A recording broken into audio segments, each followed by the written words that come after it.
Just this year, flooding has been reduced by 30%. By the end of 2011, the government plans to reduce it by 40%. By 2016, 75%. And eventually, they want to eliminate it completely.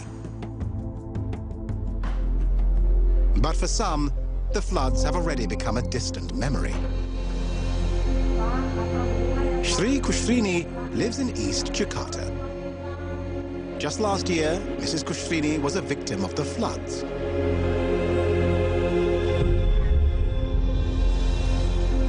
Today, she's a sign of success. In 2010, construction of the Eastern Flood Canal was completed. And for the first time in recorded history, East Jakarta remained dry. In my 40-year experience of living here, the situation is quite terrible when it's flooded. This house used to get flooded all the way up to the roof. All belongings inside the house, apart from getting lost, would also get damaged beyond repair. Every year the waters would come, and every year she'd rebuild from scratch. But constant fear was the greatest price paid. When it rains at night, I get restless.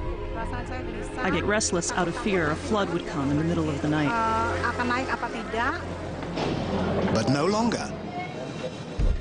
For Mrs. Kusrini and 2 million others in East Jakarta, restlessness has abated with the waters.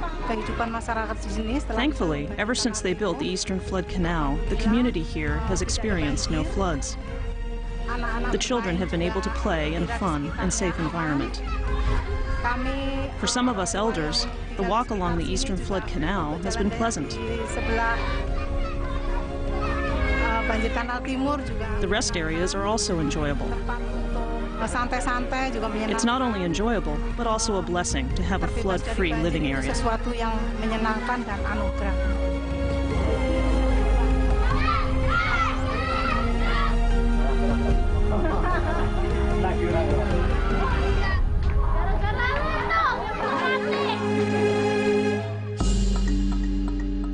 In the fight against runaway congestion and paralyzing floods, Jakarta is taking a stand.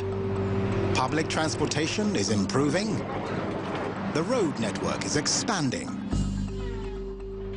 And their biggest nemesis of all, the floods, are finally coming under control. But for lasting success, something else must also evolve. The traditional view of Indonesians in Jakarta was that the environment will take care of us. But now it's time for people of Jakarta to take care of the environment. That's a brand new way of thinking towards the environment. And with a new awareness, the prospects for lasting success. My administration, my government is only one major stakeholder. The biggest stakeholder is actually the people at large. So my task is how to encourage people, to convince people, if we want to prosper, let's do it together. And together, Jakarta will foster a new era of change and pave the way for another reinvention.